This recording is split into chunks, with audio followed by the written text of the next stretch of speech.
Welcome back, investors, to Ticker Time News. I'm Adam, and this week we'll bring a new challenge for market participants as we look towards the battle between strong seasonality, which shows typically that December is a rallying type of month, and big tax loss selling pressure. So we're going to start a little bit. We're going to talk a little bit about tax loss harvesting and what that's about and how it could help you. Because when we enter into a bear market, a lot of times we are taking heavy losses, and a tax loss write-off due to those losses in your investments can mean big gains for you in the form of not paying taxes or having an equilibrium with your taxes, as I might say. But look at the screen.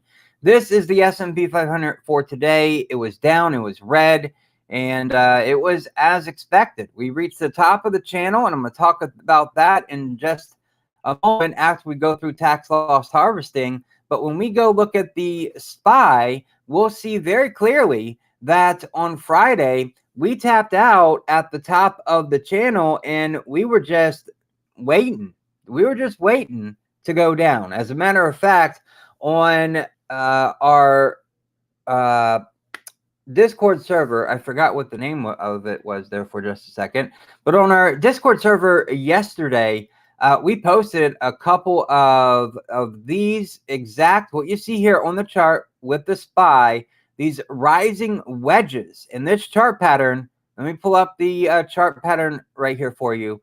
The green box over here, this is a rising wedge right here. So price action was falling, right? Price action went down, and then it started to move back up. But as price has moved back up, it is wedging together, and price action is actually getting tighter and tighter. And this typically leads to a breakdown. It's considered to be a, oops, don't want to move that around, a continuation pattern, right? So if the market was already falling, these rising wedges just lead to additional downtrend there. And I think that's what we're looking at here, right? We had the market fall from mid-August until mid-October, and we've been rising in this rising wedge pattern here since mid-October, and we're just waiting for this thing to just collapse and fall. We are at some very specific,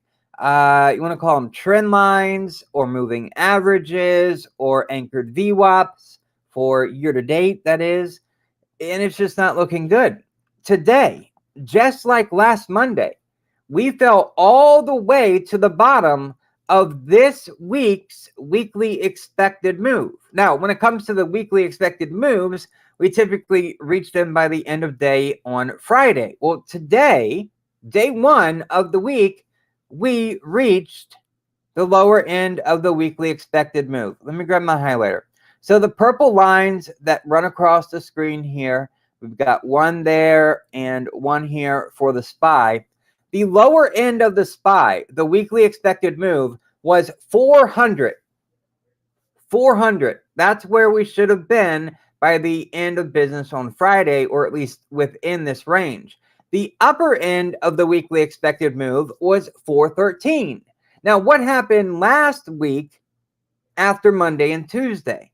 The market climbed, and we actually went from the lower end of the weekly expected move to the upper end of the weekly expected move in one single week. So here we are, day one, at the lower end of the weekly expected move, actually under it just slightly. The lower end is 400 on the SPY. We closed at 399. Now, in the after hours, I do believe it ticked up slightly, and it is back into the 400 range, so or at least that price point.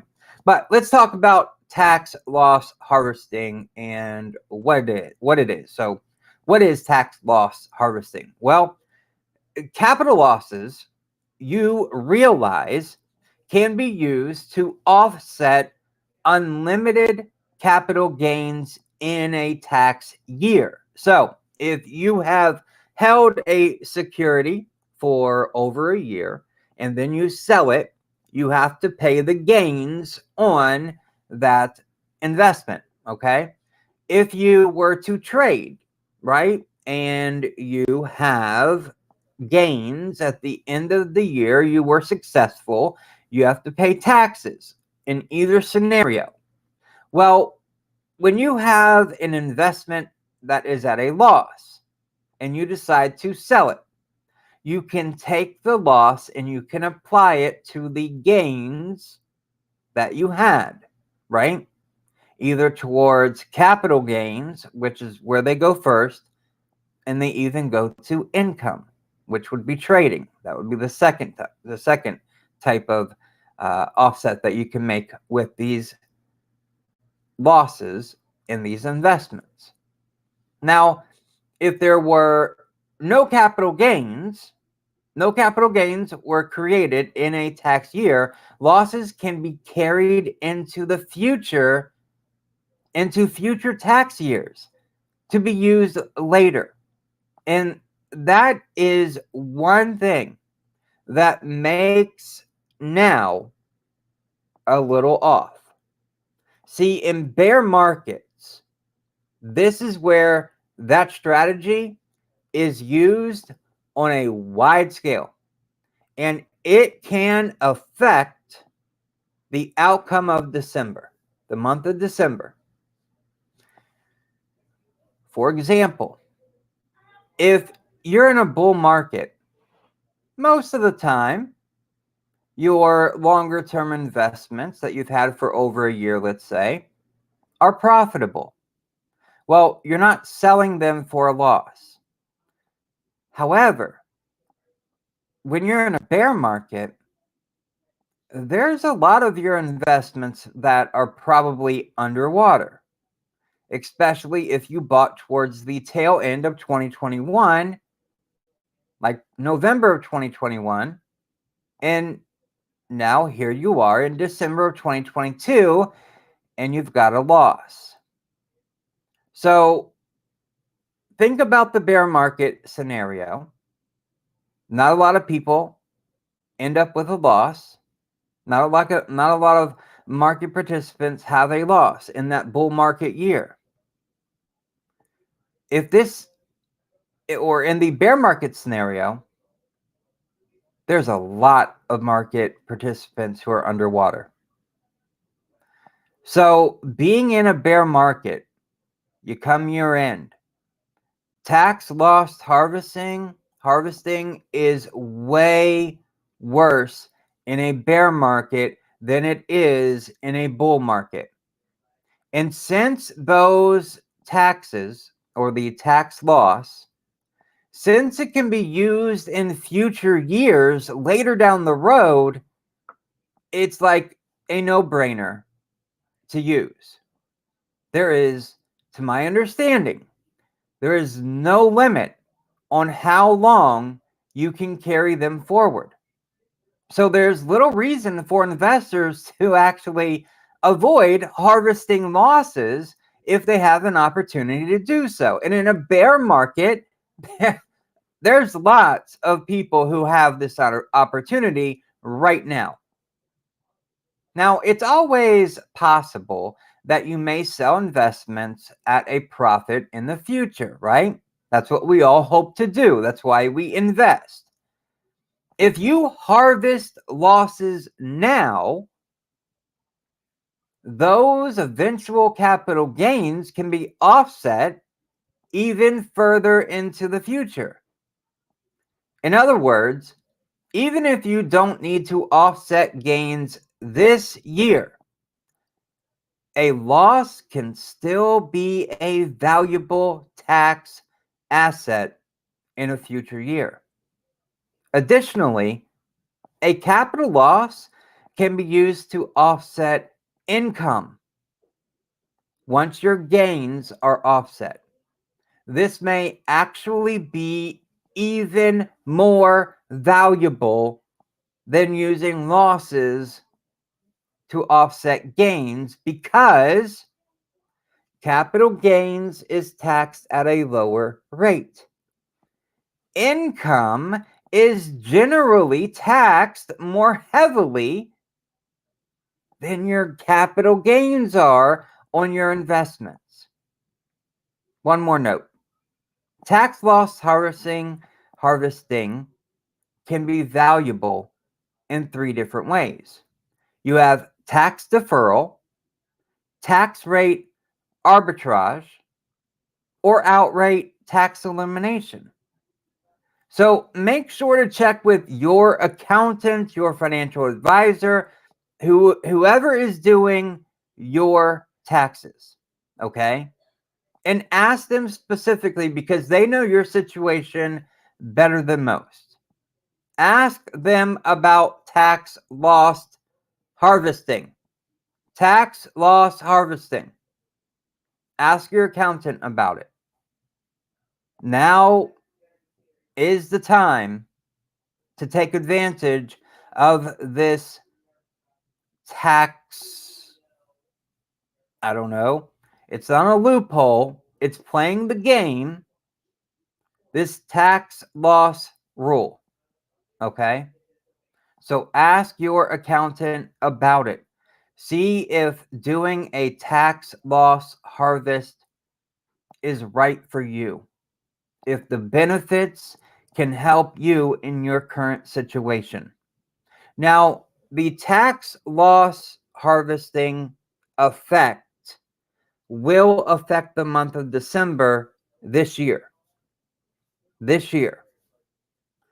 Since so many people are underwater with investments they bought a year ago, and since there is, from what I believe, no limit for time that you can use this tax loss, many market participants are going to take advantage of it. Okay. Let me put this up on the screen as we now transfer into the market today. This is seemingly looking like the bear is going to step in any moment now. You are correct.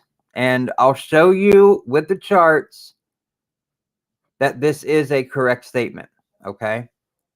Number one, let's just start right here where we are. The SPY. Okay. The SPY. Let me dial this in here a little bit. All right, I showed you the weekly expected move for the SPY. Write the number down. The upper end is 413. The lower end is 400. We undercut that on day one. Now, let's look at this. When you have a decline like this, the market is going down. And then you start to trade in this structure right here, okay, where you are going, price action is going up, but you are going up in this wedging fashion, okay? Let me pull the stock chart pattern back up here. Now, it is a continuation pattern, a rising wedge, okay? And it's right here. This is the rising wedge right here. You see price is coming down and then it starts to rise in this wedge fashion. What typically happens there? Well, once price tightens enough, we continue on our way down, okay? So see that sharp pattern? Boom. See what's on the screen? On the actual chart with the actual price action here for the SPY. So when this occurs, okay, you want to set your stop loss. You want to set your stop loss somewhere near the top of the wedge. Once this starts to get towards the end, and I believe it is getting towards the end if the end hasn't already occurred, okay? Because remember, on last Thursday, December the 1st, we tagged the down-sloping trend line that has stopped every rally in 2022. We tagged it, just like back in August. we tagged it, and then we came down. Well, we tagged it now on December the 1st, last week, okay, which was Thursday. And Friday, we opened down low, a big gap down. We rallied up. As we were rallying on Friday, I added more and more and more. The higher we got on Friday, the more I added to my short position. I currently hold a short position. I have not closed it. Now, everyone on our private Discord server knows this because I wrote a note last night saying that exact same thing, okay? That I am not out of it. I am not bullish, but I have a short position and I am adding to it. I did not close it today, and I could have. 1.8% down on the SPY. That would have been a nice return. Okay, so we have that. Now, what else do we have? Well, there is another line on this chart. Let me try to make it easier to see. So let me take a few things off of here. Okay, I want to take a few things off so we can see it a little bit clearer. Okay. All right, we should see it. There's a black line on this chart. All right, it's kind of, it runs like this. See it? It comes down like so, and it's right overhead right here. This is an anchored VWAP. Okay, it is anchored to the first trading day of 2022. So that would be January the 3rd. I anchored it there because I was curious to see how anyone who purchased at the top, how they'd be doing right now. And it's not so good. But also, I just wanted to see how that line played against other trend lines and this down-sloping trend line that stopped every major rally in 2022. Now, as I start adding this all back here, you can see that it's really not lining up with too much, right? Except a very important pivot, okay? If we look back on September the 12th, right here, all right, we have a red shaded box that covers that candle that comes across, okay? The top of that red shaded box, we have our year-to-date anchored VWAP, all right? It's right there sitting at the top. That anchored VWAP also has crossed above our downsloping bear market trend line, I guess I could call it. It's already crossed above the 200-day moving average. So it's just hanging out right there. I think that if we start to rally again, which the likelihood of a rally, I think, has a high probability, especially maybe tomorrow. And the reason I say that is we are underneath the weekly expected move. It's also possible that we just trade sideways and we're barely green tomorrow. Okay. With us falling 1.8% in the SPY today, we are going to be disconnected from the 5-day EMA. And remember, think of that circuit board. Everything has to be open so that electricity can flow all the way through the circuit. If you're disconnected from the circuit, the electricity can't flow all the way through and something isn't right. Well, when we open up tomorrow, We're going to be disconnected from that 5-day EMA, which is going to be over top of where we open, meaning we're going to have to rally or move sideways so we can reconnect with that 5-day EMA. Typically 2 or 3 days, and that's it, and we're reconnected. Now, if we move sideways for 3 or more days, we're going to find ourselves moving outside of this trend line right here, which is, it started on the October 13th deep intraday bottom. It caught all of this, and of course it has caught recently back here December, or actually the end of November 30th and 29th. So today the wick almost came down and touched that trend line. If we just move sideways for the next couple of days, we're liable to break through this. And if we do, then watch for a potential breakdown. All right. Now, one thing I think that would keep us from falling this week is that if we look at the volume shelf profile over here, look at where it sticks out the furthest, okay? So the volume shelf profile, all right, let's move that.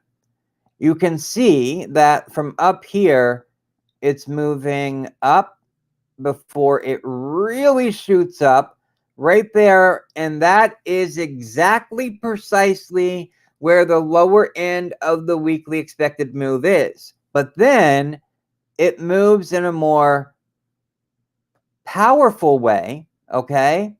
And there's a red line that runs across the screen like this. You can see it right here running across. That's an important line right there. That's where the majority of trades happen, at that price point on the SPY. That's at 395. Now, last night in my note on our private Discord server, I said to watch, if we break, watch for 395. That'll be the first place where possible support comes in. All right? So write that down, 495. That'll probably be where the first round of support comes in if and when we break through. And I should say when we break through this blue trend line right here, okay? Now, it may not be tomorrow, all right? It may take a few days to break through it. It really just depends on what? It depends on the economic data that is released this week, okay? So let's just real quickly, let's hop over to the economic data this week. Now, Monday's already passed. Tomorrow, we have an important day, all right? Not a lot going on, but there's one important economic drop here, okay? Right here. Balance of trade. This right here, if you notice the little fire marks here, the red fire marks mean they have the biggest probability of moving the market, all right? Moving the market. Now, if we look over here, the forecast is a loss of 80 billion. Prior reading was negative 73.3 billion. All right. And this is our trade balance. Okay. That's tomorrow. Okay. Really, that's it. That's the most important thing. We get imports and export data tomorrow. Then on Tuesday, no red fires, no red flames. So not a lot going on. Sorry, did I say that right? Tuesday, tomorrow. Wednesday, December 7th, not a lot going on. Thursday, we get initial jobless claims. not that big of a deal. Okay. Forecast is 230,000. Prior reading was 225,000. On Friday is the biggest day as far as economic data. Okay. We get PPI month over month, core PPI month over month. We get that on, and this is the producer price index. This is on Friday, 8:30 a.m. Eastern. Okay. Forecast is 0.2%. Reading last month was 0.2%. This is something the Fed is going to look at when it comes to what? When it comes to inflation.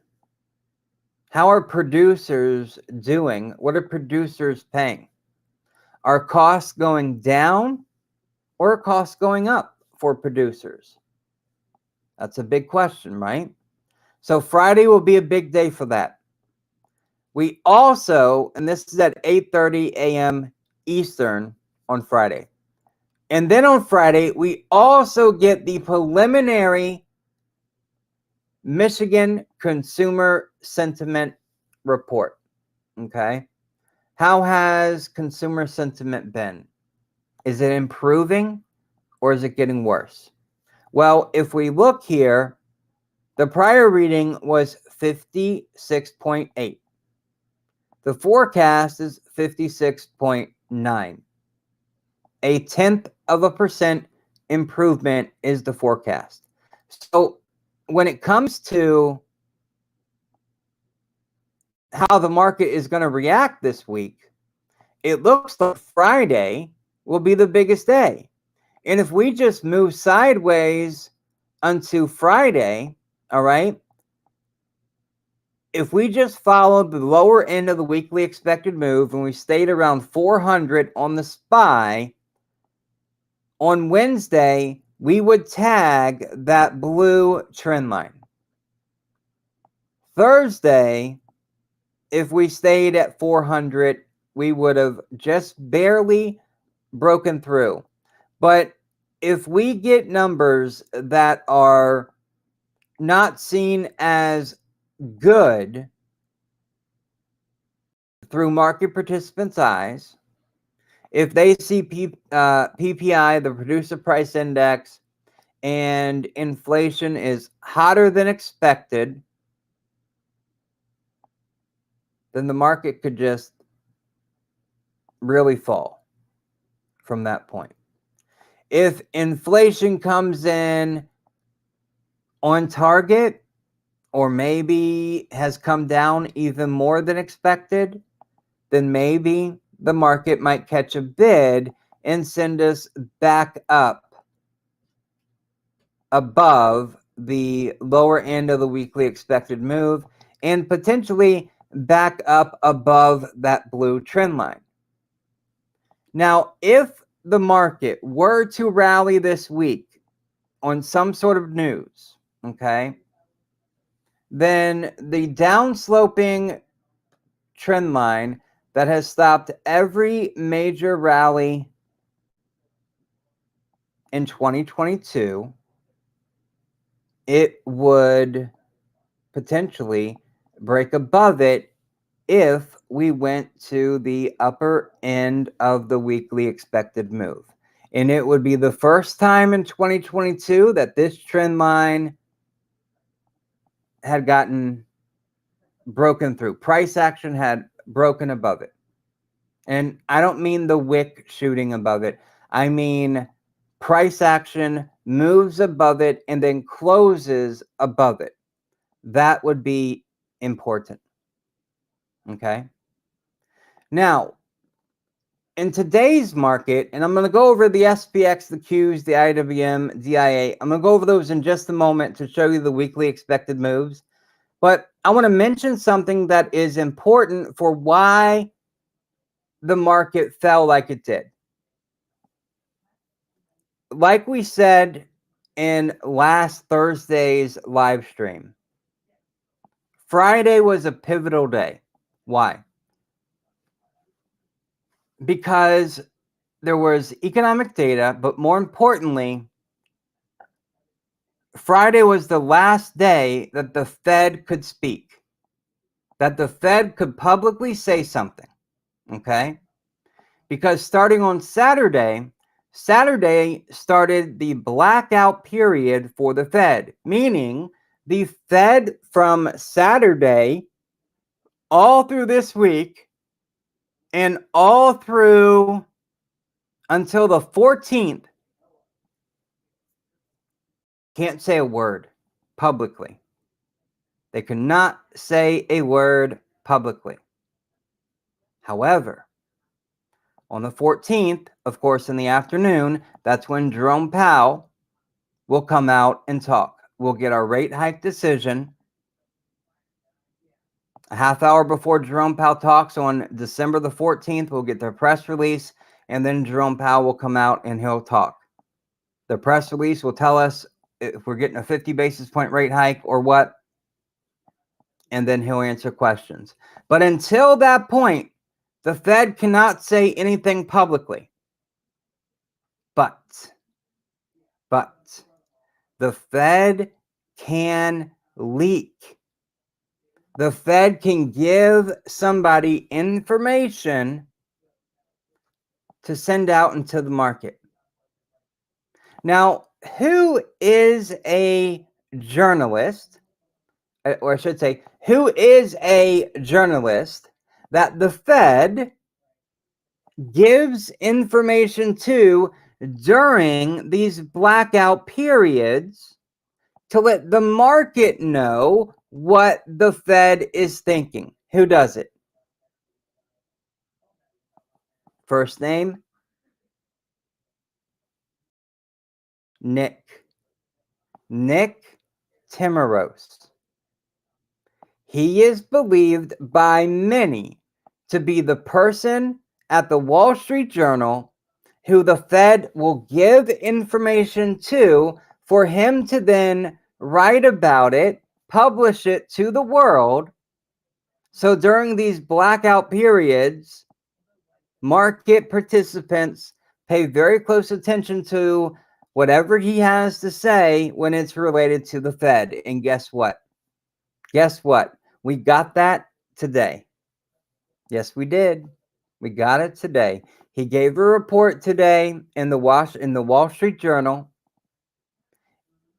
and it said, just to sum it up here, that the Fed is thinking it may need to, in early 2023, raise its terminal rate above and beyond 5%.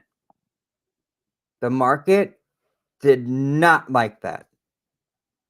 And for me, as someone who is very logical when it comes to the market, who is very realist when it comes to the market, sees how market participants react, and then I think, what are you guys doing?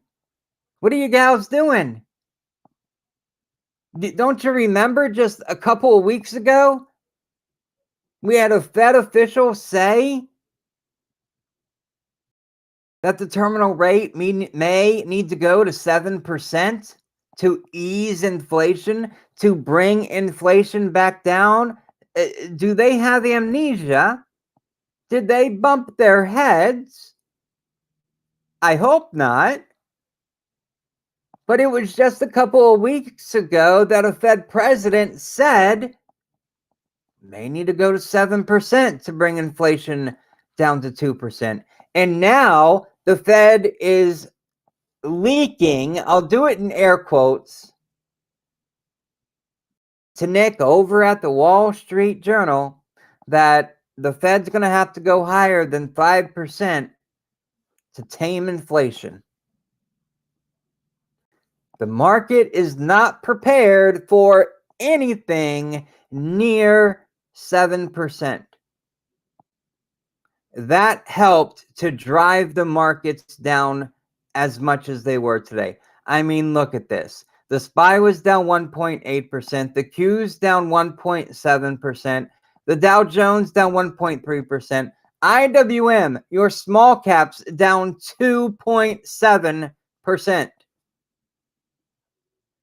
Growth got smothered today because the Fed may need to raise rates higher for longer. And guess what? That phrase, higher for longer, when it comes to the Fed, when it comes to raising rates, look, let's just do this. Fed funds, okay? Fed funds higher for longer. Let me just take those moving averages away. This is the Fed funds rate right here. And you can see the Fed funds rate has just been going straight up in 2022. Straight up.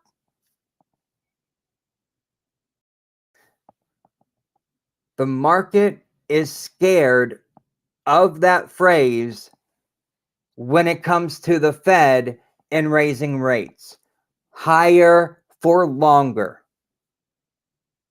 And yes, the Fed is going higher than where it is right now. I mean, in just less than 2 weeks, a week and a half, we're getting a 50 basis point rate hike. And then in January, well, actually, it would be January 31st, and then February 1st would be the rate hike decision. We're going to get another 25 to 50 basis point rate hike on top of that. The Fed is going to go to at least 5%. We are at 3.78% right now. We're going to go to 5% and potentially beyond that. Maybe closer to 7%. And the market's not prepared for rate hikes like that. So, if talk like that continues, then this rising wedge, the close just below the downsloping trend line that has stopped every major rally in 2022, where the wick of that candle on that day, December the 1st of 2022, broke through for just a short amount of time, will now be heading back down. Are we going to get a Santa rally? Maybe we don't. Maybe this year is like 2018, where Santa skips over the market. Because remember, in 2018, the Fed was raising rates. The Fed was taking liquidity out of the market. Two things the Fed's doing exactly right now.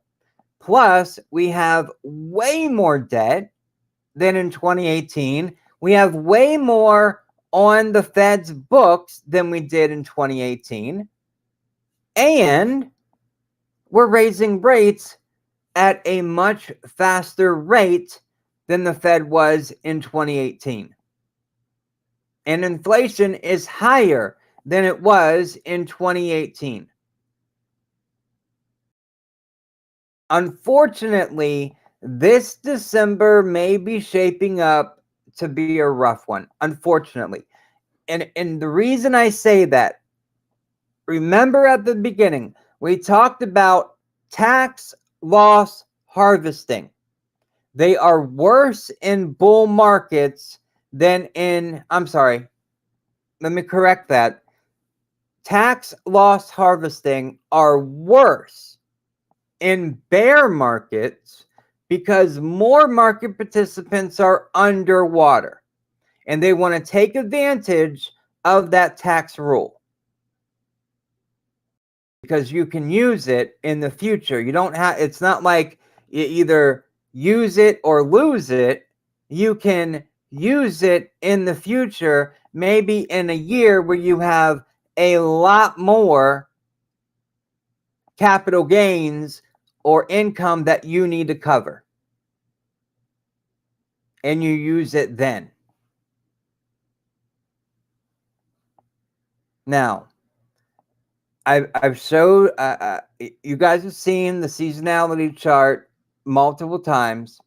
The month of December, which is right here, we typically rally in the month of December. That's the whole reason why we have the phrase of a Santa Claus rally. If you go back all the way to 1946, you look at all of these lines. When I draw this line right down here to separate out December, to the right of that line, look, every color rallies. The black line rallies, blue, purple, green, red, they all rally in the month of December. That's why we have the phrase Santa Claus rally. Now, if this is going to be a 2018 style of December, then it'll be a good one for those who are shorting the market, not so much who are hoping for a Santa Claus rally. But then again, it is possible that all the pain occurs maybe in the first couple of weeks. And then in the last couple of weeks or a week and a half, when you count the holidays coming out, maybe we get a rally into the close of the year. Maybe that's what happens. But right now, we are in a bullish structure on the chart for the SPX, which is this. We are in a, did I say bullish? I'm getting that mixed up. We are in a bearish context on the S&P 500. All right, we're in, see, we fell in price, and now price action has started to rise, but forming a wedge, right? And if we just go back here real quick, the green box down over here, this is the rising wedge. It's a continuation pattern. It means price fell, price action is now rising, but it's squeezing tighter and tighter together. And then eventually it breaks down and we continue to fall. Okay. So the SPX and the SPY are in the same setup. What about the Qs? Let's look at the Qs. The Qs are also in a similar setup. The one thing I would add about the Qs is the Qs have not rallied back like the S&P 500 is, like the SPY has or the SPX has. Okay? But we have the same line here. The lower end of the weekly expected move is 285. The upper end is 299. Okay. Sorry, I totally missed this. I was in the zone. It's crazy that this market is attempting to even fight the Fed. You're absolutely right. Don't fight the Fed has always been the theme, the phrase used when talking about the Fed. Unfortunately, right now, for a lot of people, the Fed lost all credibility. They tried to gain some back by fighting inflation. And if they can get inflation back down while not causing harm to A, jobs, and B, the economy, they'll get their credibility back.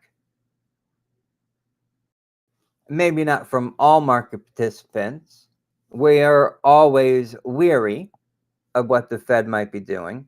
But now may be a good time to cheer on the Fed to get inflation down, because employment looks strong, at least how it is right now.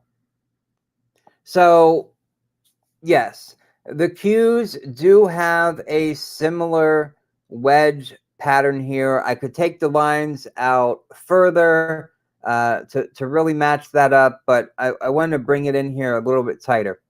Now, when we go look at the Dow Jones, ticker DIA, that's a little different story. The Dow has really rallied. It is above its down-sloping trend line, and it blew past it, it back-tested it, and it continued going, okay? So it's up there a little bit higher. But it's starting to make a potential diamond topping pattern here. If we kind of put the lines up here and, you know, connect the dots per se, you know, we would get like a bit of a diamond pattern here for the Dow. I mean, you can see it. It's starting. Oops. You can see it here. It's starting to come together. But the Dow definitely, I think, has this diamond topping pattern going on there. It's really just mushed up, and it's a reversal pattern. So when you get that diamond topping pattern, typically price has risen, it messes around, but then it ends up falling out again. So you can do a quick Google search for diamond topping pattern, and you'll see the diagrams for how this thing looks and works out. But that's when I look at the Dow, that's what I see, a diamond topping pattern for the Dow. Now, it has more room, a little more wiggle room. It could come down and still be doing pretty darn good. Now, on the weekly expected moves, it came really close to tagging the lower weekly expected move. That's 339. The upper end is at 350. I do not think the Dow goes to 350. No way. Not this week. No. Not even next week, I don't think. Okay, let's go to the IWM, because remember, small caps, they got hit so hard today that they broke below their trend line. And I want to show you a couple things here. Oops, not that, not yet. I'll get my highlighter back out in a moment. Okay, so there is, just like on the SPY, there's this blue trend line right here, okay?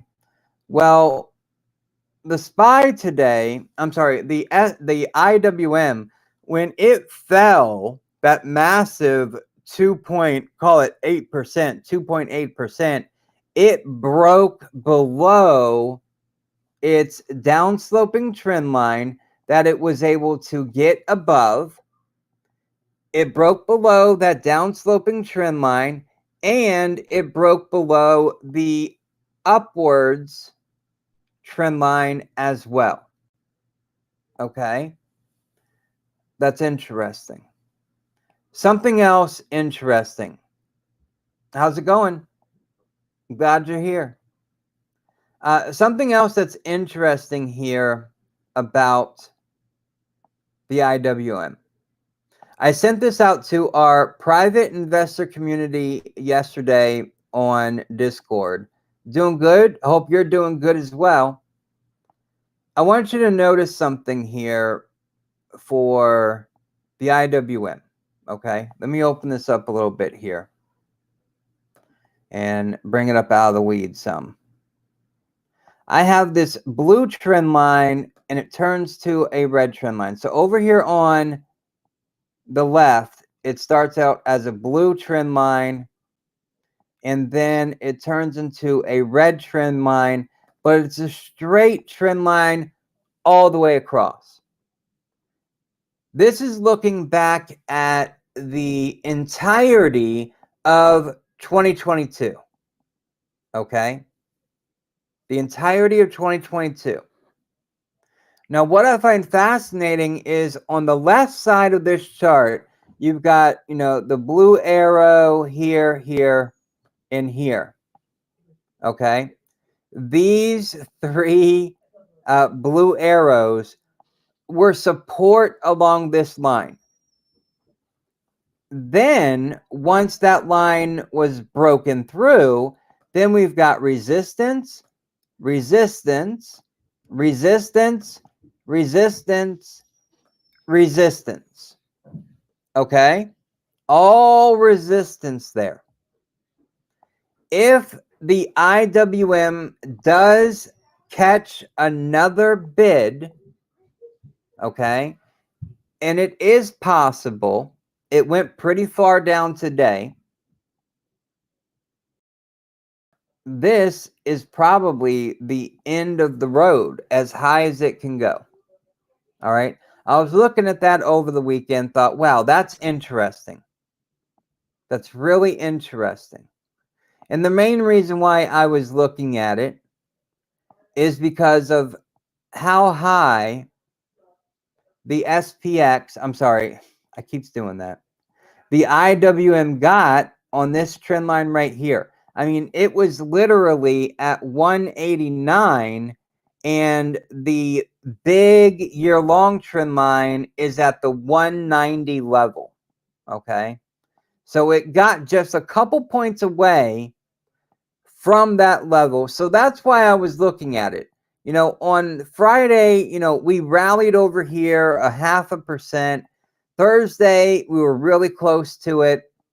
So I was just curious, with last week leaving us close to it, with this week's upper end of the weekly expected move above that line, I found it very curious. And I don't think it would be that easy for the IWM to break above that. And that's your small caps.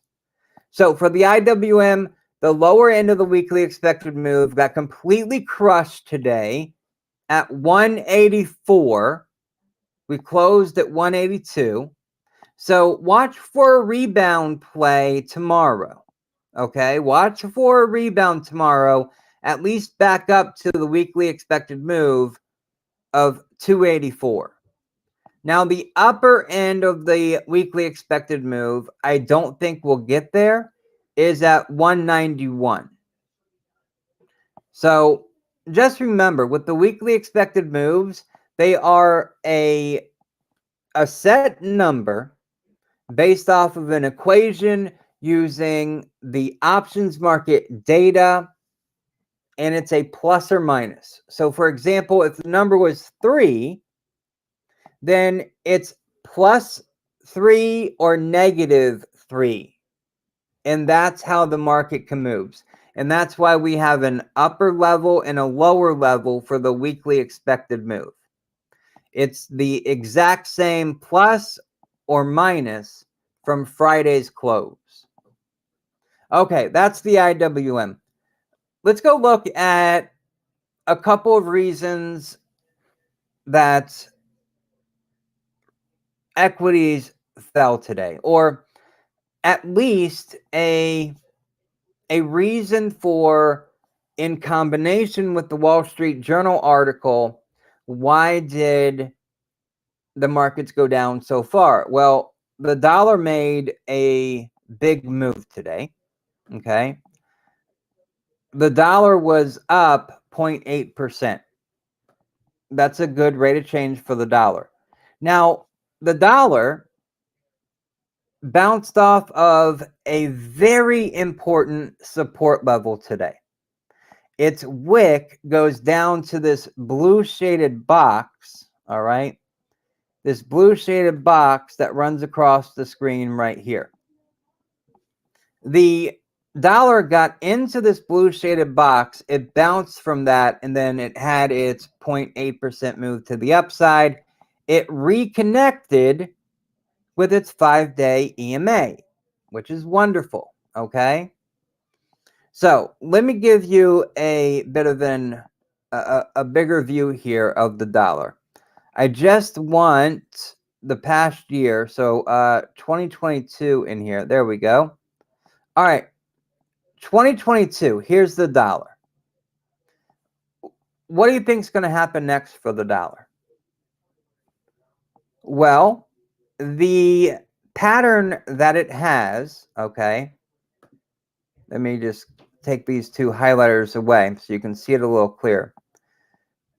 This pattern right here, where the dollar fell and fell pretty hard, I might add, and then price action starts doing this, okay? Where do you think that is? Well, let's go over here to the stock chart. So we need to see price coming down and then a falling wedge. Where do we see that at? We see that up here, and it's literally called a falling wedge right here, and it's actually a reversal. So the dollar right now is in a bullish pattern, a falling wedge.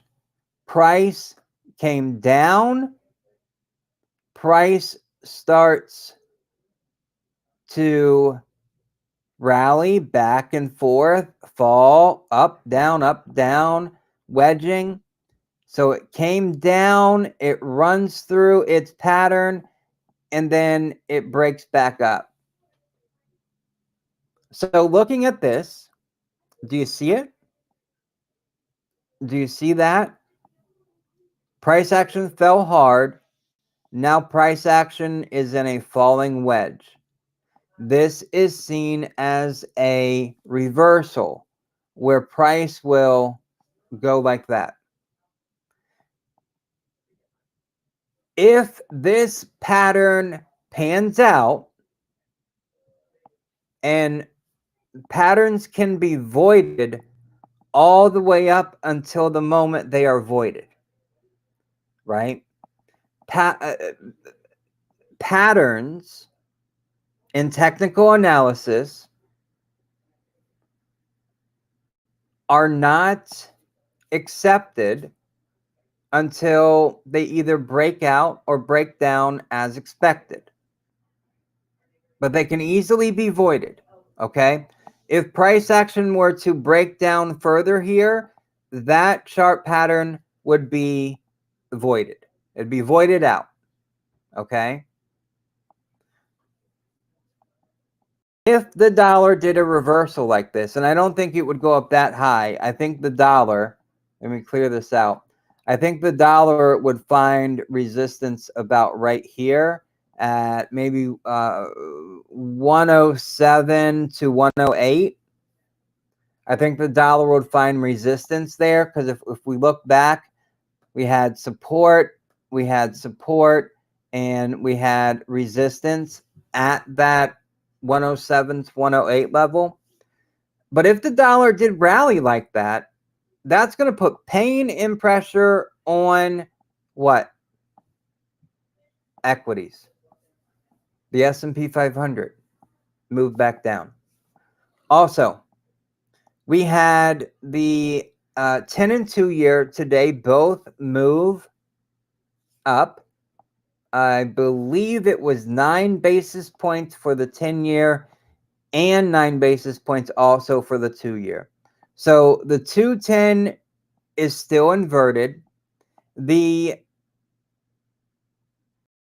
3-month and 10-year is still way inverted, okay? Big time. So if we look here, right, at the 10-year, what are we seeing here, right? We have price action moving up, and now it is wedging like this, all right? So price moves up. Oops, wrong one. Price moves up, and then it's coming down. Where do we see that? Let me clear this chart so I can point it out to you guys. Right here, another wedge. That's why I put the word wedge in the title. The comeback of the wedge right here. A falling wedge. Price comes up. Price action then consolidates into a falling wedge, and then it's a continuation pattern. So what does the 10-year do? It continues to go up. Okay, you can see it right here. Price came up. It is back and forth in a wedge, and then up it breaks out. And I see I just lost the camera. Hopefully I didn't lose the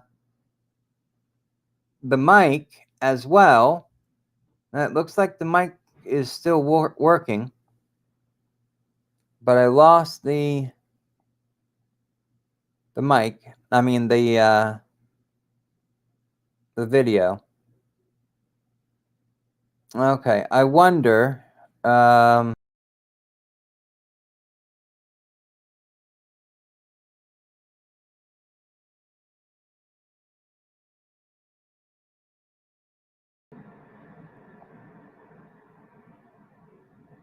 Okay.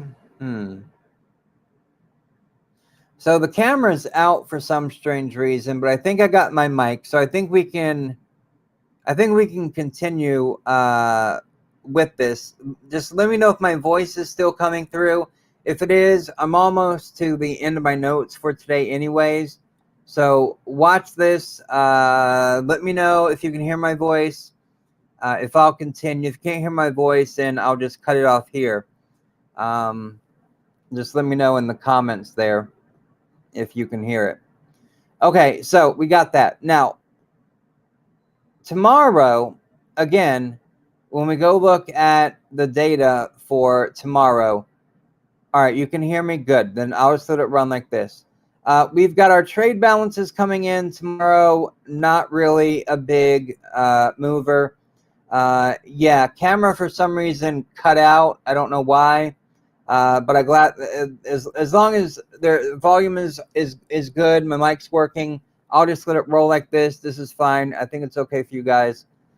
Tomorrow, not a lot of data coming out tomorrow that can wreck this market.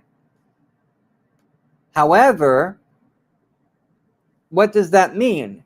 That means tomorrow we have a chance to rally, which would put pressure on the 10-year to bring it down.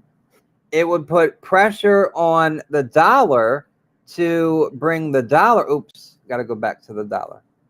It would put pressure on the dollar to bring the dollar down, but it would allow equities to rally. And I'm just moving these highlighted part here to show you that even if the dollar came down and pulled back tomorrow, it would still be in this falling wedge pattern for the dollar.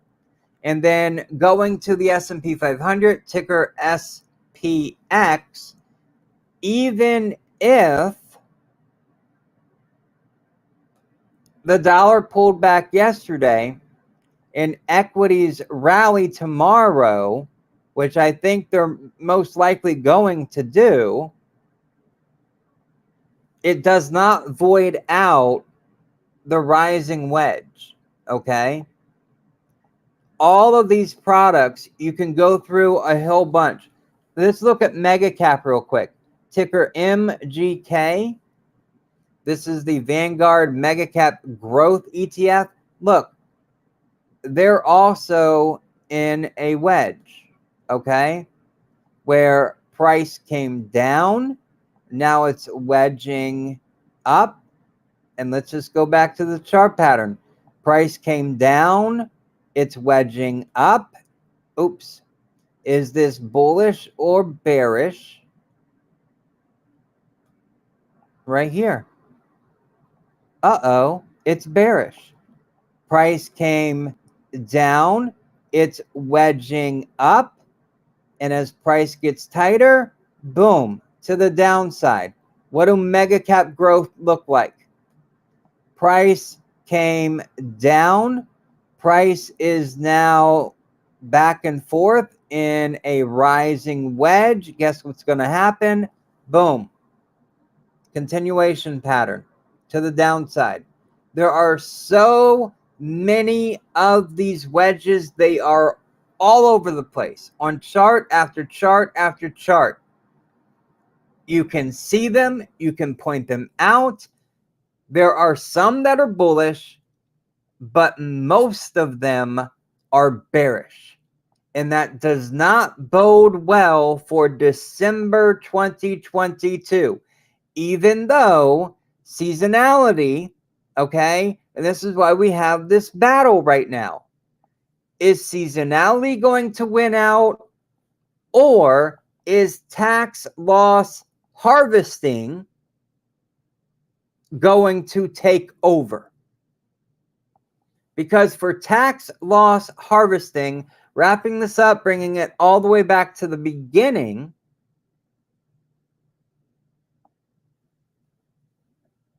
when you are down and you are taking a loss and you sell those equities, those Bitcoin, whatever, for a loss, you can use that loss to offset your gains. And if you have no gains, you can defer. You can use those losses later on down the line, in a year from now, in 5 years from now, when you have a more profitable year, you can then offset those profits with that tax rule.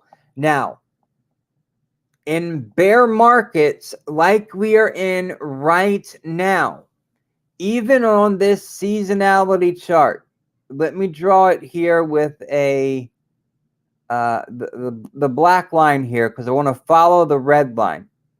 Even though from where we started, and I know it's a horrible straight line, let's just do it this way. We started the year at 0, okay? Even if we rallied in December, we would end up at a loss of 2-point-something%. If we don't get this rally, what are we down? Around, I don't know, 18%, 20% right now? If we don't get the rally and we get a further sell-off, maybe we end up down here. Guess what? In bear markets, more people use tax loss harvesting, which means they are selling their losers. They are selling their equities that are at a loss. That brings equities down further. Selling begets selling, begets selling, begets selling.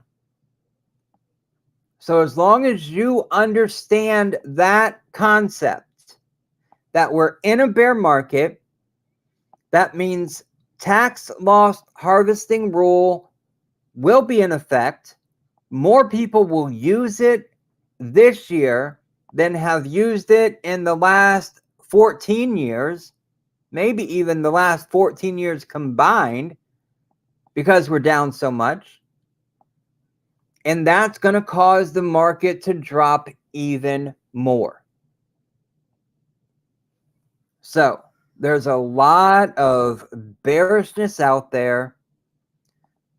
Be careful. Anything can happen. Nobody has a crystal ball, but we can use technical analysis to try to make better decisions. Take the emotion out of it, and you'll do just fine. You will lose some, but that's okay. If there was ever a person who was able to win 100% of the time in the stock market, I would swanny that they have a time machine that could take them back and bring them to the future so they could place their bets. Anyways, that's all I have for you today. Hopefully I could share some value. You learned something and you could take something away from this that you can use. Again, for tomorrow, not a lot of economic data. However, there could be a rally tomorrow. Okay. We could get sideways movement, a little green, or maybe we even bounce back. If we look at crypto as an example, it's up right now, and I have been writing down whether or not Bitcoin is green and whether that's a leading indicator for how the market will do the following day. I have started to jot that down and take information and try to see if it's a real theory or not, if it works or not. Okay, let's see here. Any questions? Rallies. You think the market rallies tomorrow? I do too. I think it went a little overboard today with the information from the quote Fed leaker. And I think it gets back above the weekly expected move today. Let's see. Great information and great job. You are you're very green. Awesome. Awesome. Glad to hear that. Let's see here. And I will have a ton of questions for you next time. Bring them on. I hope my camera works next time and we're not left here with just the mic going, but who knows? Maybe this works better. Oh, boy. Yeah, this live stream is for you. So if you have questions, bring them. I do have my notes every day, so I can go on for a while talking about the market and pointing this or that out. So I'm always bringing something, but your questions are the most important. So definitely bring your questions whenever you have them. Let's see here. Let's see, before you go, which platform can I use for practice? Oh, that's a good question. There are brokerages out there that allow you to trade without actually using real money. You can actually use TradingView to do that. And TradingView is the platform that you've seen all night with the charts and the data and the heat map. TradingView allows you to do that too. You can trade, not use real money, so that way you can kind of ease into investing. So TradingView, that would be a platform that I would suggest getting started with, because charting is very important. It's one main pillar of trading. It's even a pillar of investing. And for me, TradingView is the best charting platform out there, I think.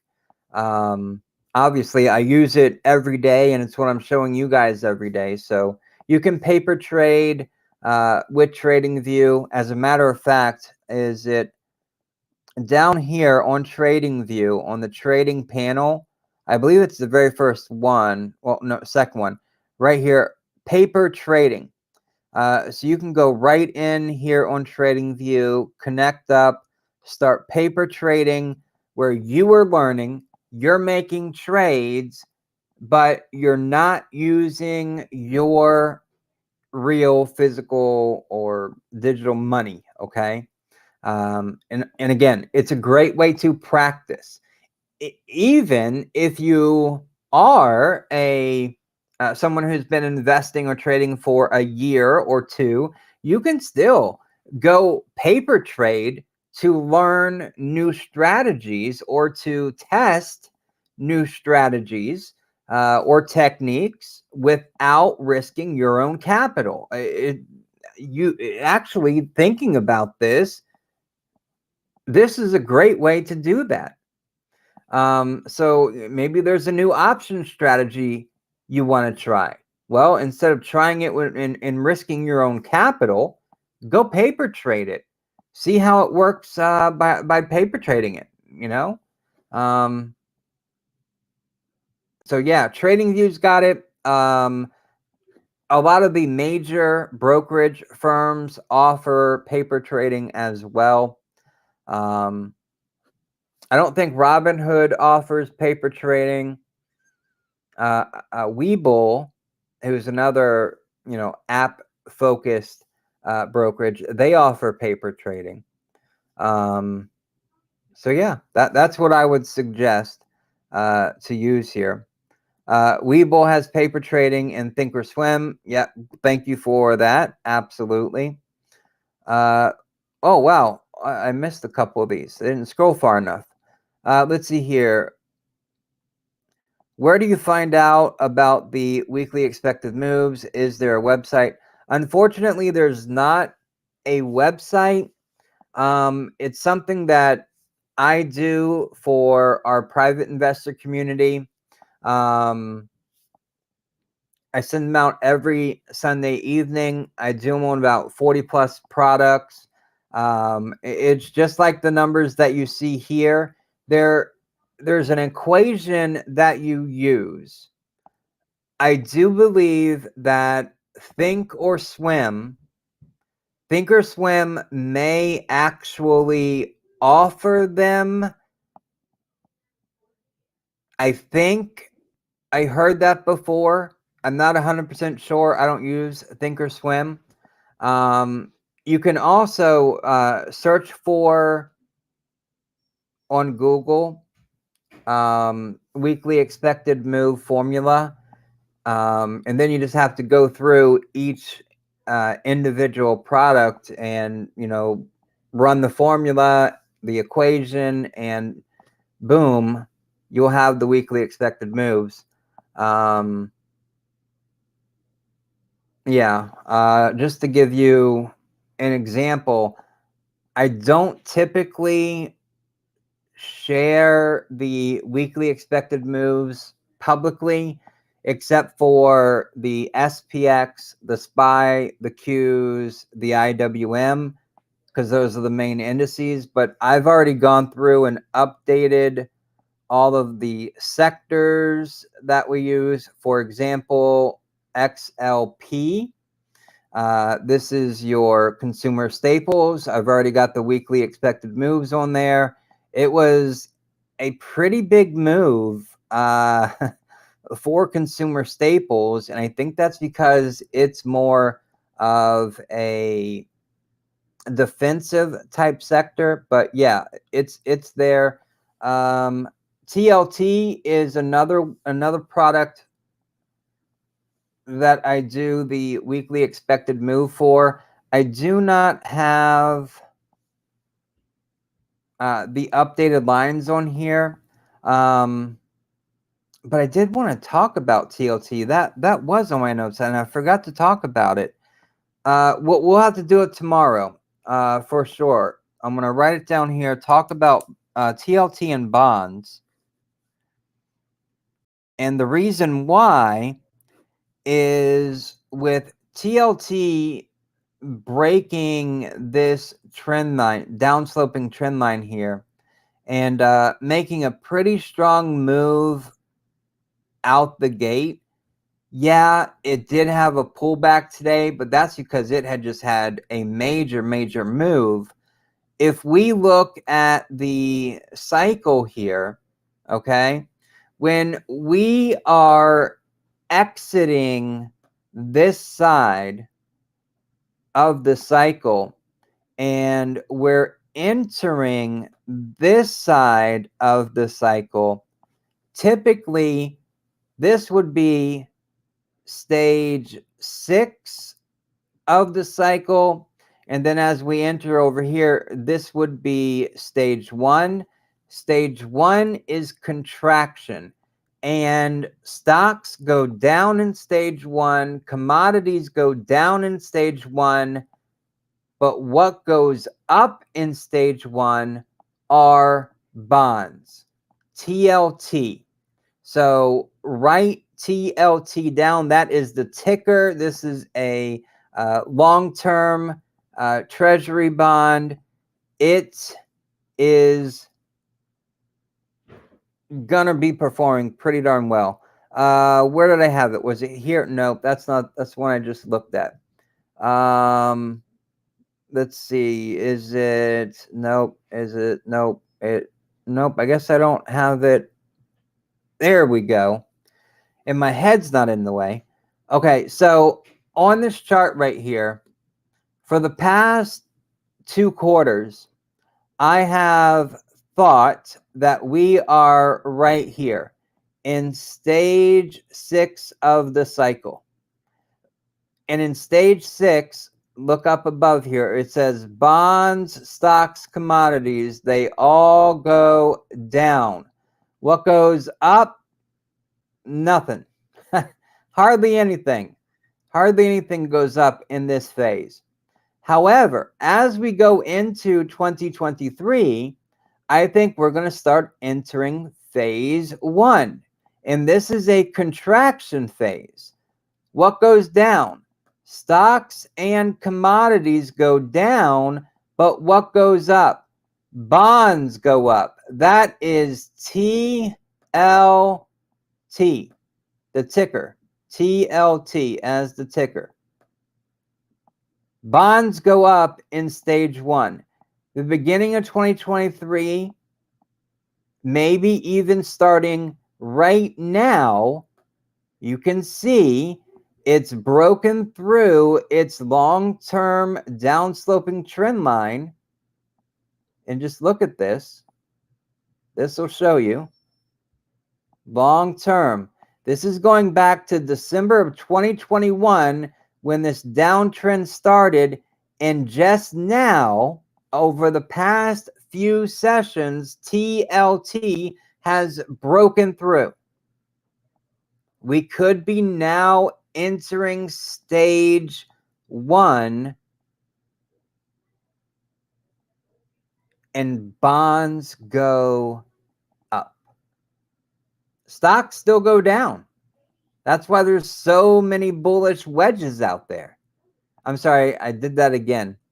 That's why there's so many bearish wedges out there. Okay, so we can dive into this a little bit more tomorrow. Let's see here.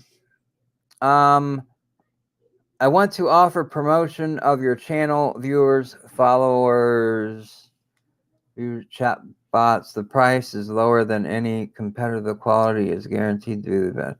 Auto on, incredibly flexible, and yeah, we're not buying anything here. Yeah, that's I don't even know. I should have read that thoroughly before putting that up. You were awesome. Awesome indeed. Thank you very much. Let's see here. TradingView offered me 6 months free for a 1-year subscription. Remember, I got that black hat deal yet. Oh yeah, awesome. Awesome indeed. You are welcome. Absolutely welcome.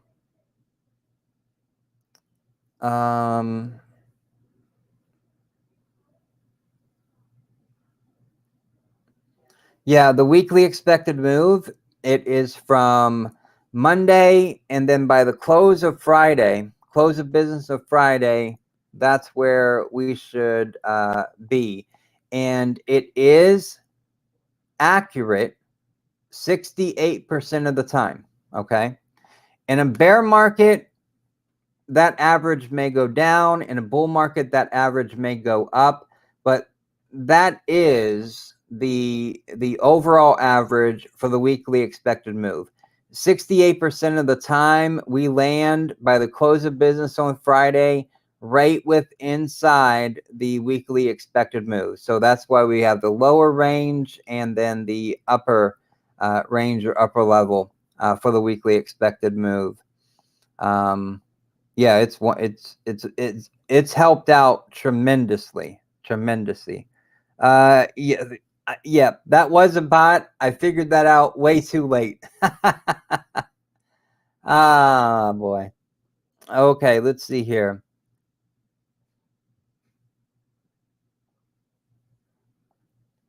How would increase in interest rates affect TLT? Okay, let me go back to TLT, right? Why do I keep hitting J? Goodness gracious. All right, so as we can see all year, as rates didn't start going up until March, but as rates started to increasingly rise, TLT started to do even more poorly. Now that we are coming to a stage of the game where interest rate hikes will be slowing down, not stopping, and not a pivot, but a slowdown, I think bonds will still, let's call it in the next 2 to 3 months, bonds will be outperforming, okay? If it isn't starting to happen already, okay? And one easy thing we can do is in TradingView, we can put on top of that, let's put the SPY, let's overlap the SPY here, and we can see, okay? When in the orange line here, just so we're all clear, that's the SPY, okay? So typically, when the SPY is going up, you can see here, bonds have been going with it, but the SPY has been outperforming bonds since it broke away. And over here on the left side of the screen, you can see they were pretty tightly correlated back at the end of 2021. But the SPY has since been outperforming TLT. So we've got outperformance here. Clearly can see it. I believe, say within the next 2 to 3 months, as we move in or move out of stage 6 into stage 1 of the cycle. In this cycle, it occurs all the time. This isn't something new. But as we enter into stage 1, and I think over the next month, maybe up to the next 2 months, we're going to be transitioning from stage 6 to stage 1. And in stage 1, that's when bonds go up, stocks still go down. So in the next 1 to 2 months, there will be a switch where bonds, TLT, are going to start outperforming the SPY. Okay? And with this slowdown in rates, I don't think it's going to affect TLT or the SPY as long as it stays within that 5% terminal rate, right? As long as the Fed funds rate goes up to about 5% and then stops in early 2023, we'll get that switch where bonds will outperform the S&P 500. However, I'll put a little caveat here. If the Fed is going to raise rates past the 5% marker and maybe go to 6% or 7%, like the Wall Street Journal report today from the quote Fed leaker, who said that the Fed is thinking about having to raise their terminal rate higher for longer, meaning if it does go above that 5%, the little caveat would be that it will push the time line down further before bonds start outperforming equities, stocks, the S&P 500.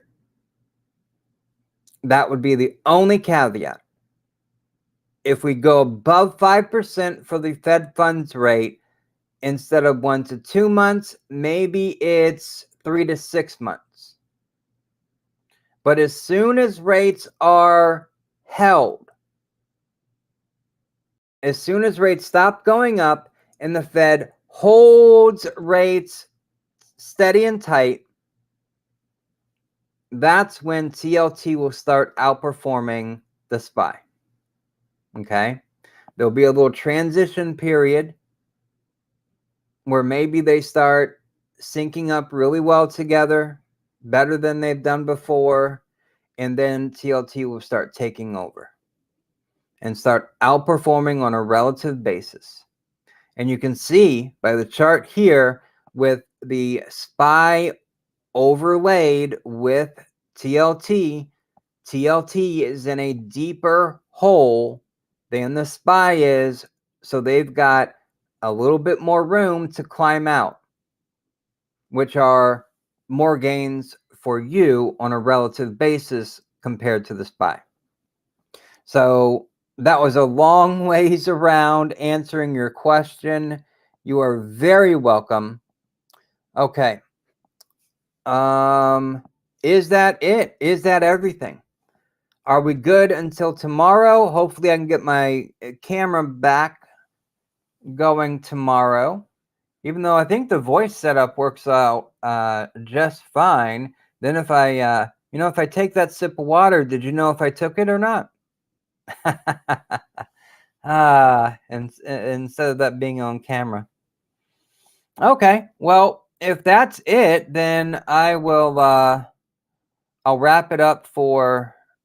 I'll wrap it up for today.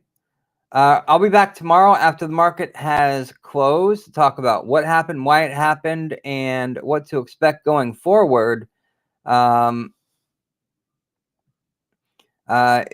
answered my next question. Awesome. Great. Awesome indeed. Glad I could do that. Yes, be back tomorrow after the market has closed. Talk about what happened, why it happened, and what to expect going forward.